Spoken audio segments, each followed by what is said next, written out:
Welcome. This is the second part of the discussion, a mini lecture on elder abuse for the University of Toronto course.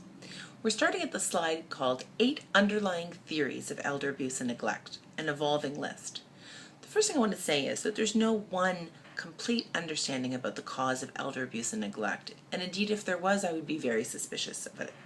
There are some, however, fairly significant constants on why people do abuse and neglect older adults.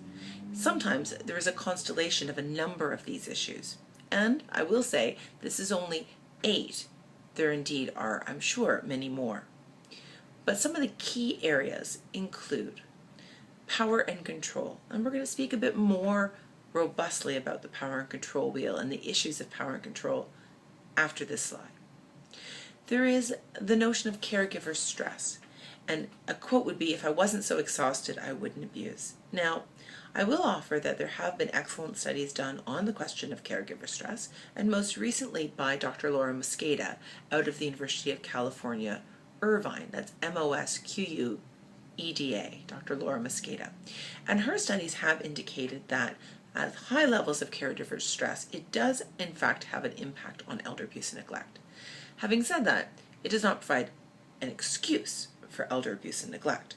Indeed, I don't know anyone who abuses anyone else of any age and gets away with the notion that I'm so overworked and overstressed that it justifies my actions. So with caregiver stress, I will offer that it appears in the literature to be a component, but never an excuse. Indeed, none of these are ever an excuse.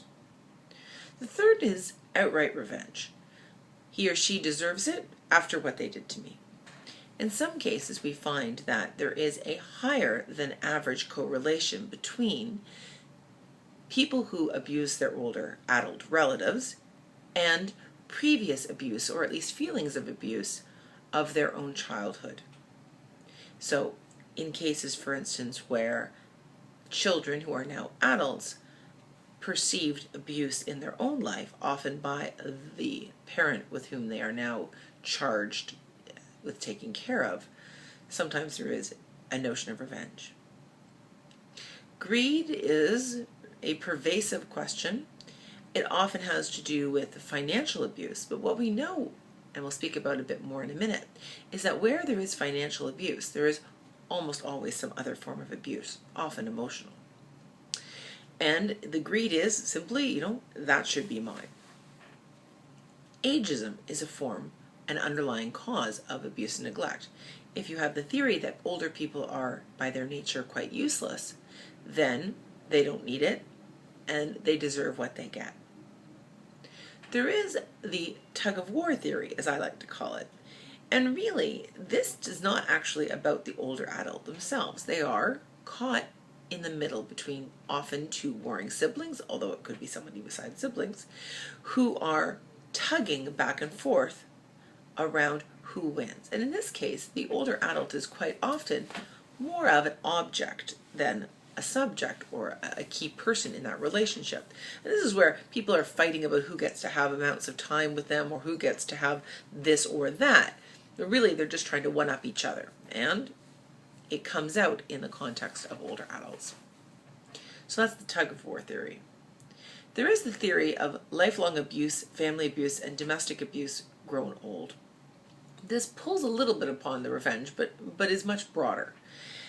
We know that some of the highest levels of adult abuse and neglect is, in many cases, a reversal, where formerly dependent children who are now adults are caring for their aging parents. So this may be the unsuccessful son who may have had a physical challenge, a cognitive impairment, an addiction question, a problem with money, a problem with authority, but themselves may have some underlying physical, cognitive, or addictions issue.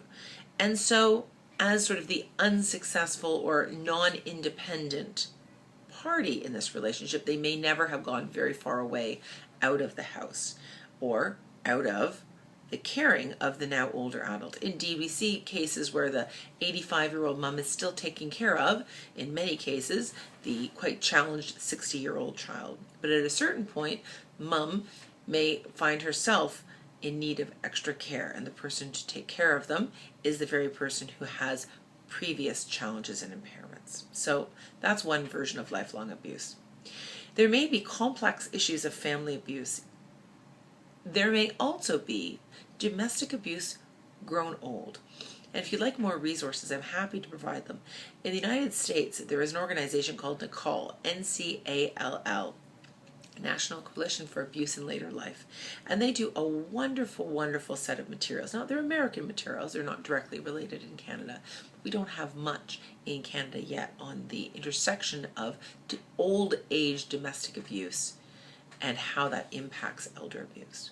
What I would offer is sometimes issues that we think are elder abuse may in fact just be intimate partner violence grown old.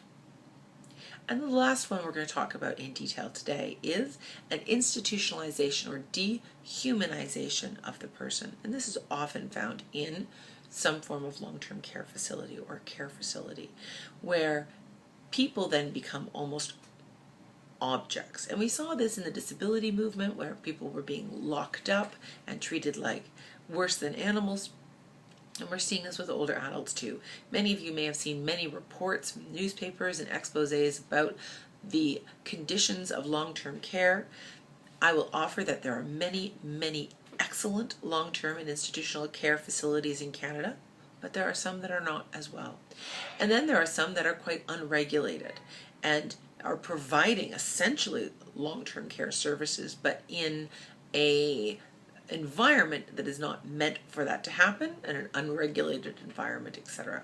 So the institutionalization and dehumanization of a person would be typically found in an environment that does that. And we see all of this happening as well in prisons.